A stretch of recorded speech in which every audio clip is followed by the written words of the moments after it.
Sorotan selanjutnya, Saudara, pemerintah Indonesia tengah mengupayakan keadilan bagi TKI Adelina Lisau setelah pengadilan banding Malaysia membebaskan majikan yang diduga menyiksa TKI Adelina Lisau hingga tewas pada 2018 lalu. Pemerintah Indonesia menyatakan tidak puas dengan vonis bebas terhadap majikan Adelina Lisau, tenaga kerja Indonesia yang meninggal akibat disiksa majikannya di Penang, Malaysia pada 2018 lalu.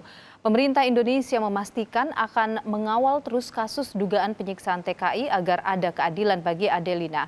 Kini pemerintah Indonesia masih menunggu tanggapan Kejaksaan Agung Malaysia atas putusan banding tersebut dalam 10 hari ke depan.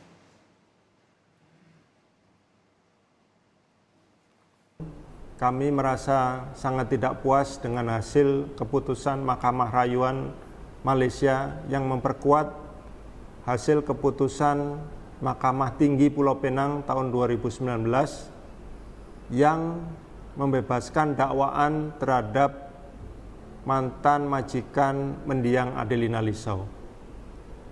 Pihak Kejaksaan Agung Malaysia diberikan waktu 10 hari untuk menentukan apakah akan melakukan banding atau menerima keputusan tersebut.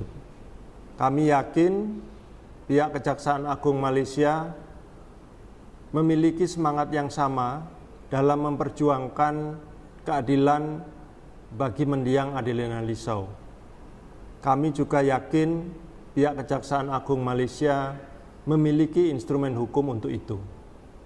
Pemerintah Indonesia akan senantiasa berupaya dan mengawal serta mengikuti dari dekat proses persidangan ini, baik secara langsung maupun melalui pengacara setempat yang ditunjuk demi tercapainya keadilan bagi mendiang Adelina Lisau. Sementara itu, Saudara, Kepala Badan Perlindungan Pekerja Migran Indonesia, Beni Ramdhani, mendorong KJRI Penang untuk mengawal kasus dugaan pembunuhan Adelina Lisau, TKI asal Nusa Tenggara Timur. Menurut Beni, keputusan membebaskan majikan Adelina adalah keputusan yang keliru.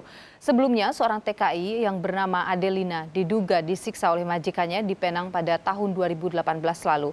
Adelina bahkan diduga dipaksa tidur di beranda bersama anjing majikannya. Adelina meninggal di rumah sakit sehari setelah diselamatkan dari rumah majikannya.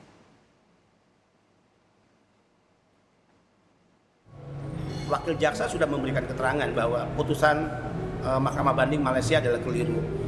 Bahkan juga dugaan pembunuhan itu benar-benar dilakukan sangat kuat karena saksi ahli kimia dan 2 pelapor sudah memberikan keterangan dan bukti-bukti yang sangat menguatkan. 10 hari atas putusan itu Jaksa Agung diberikan kesempatan untuk mengambil sikap. Kita berdoa mudah-mudahan Jaksa Agung mengambil sikap yang tepat, kemudian melanjutkan kasus pembunuhan yang dialami oleh Adelina Lisau lanjut ke proses banding. Dan tentu kami berharap perwakilan negara Indonesia, KJRI Penang bisa melakukan pengawalan secara serius atas proses hukum yang berlanjut. Dan kita berdoa mudah-mudahan kematian Adelina Lisau bisa dibayar dengan putusan hukum yang memberikan rasa keadilan bagi keluarga Adelina Lisau, bagi kita semua, dan bagi harga diri Indonesia.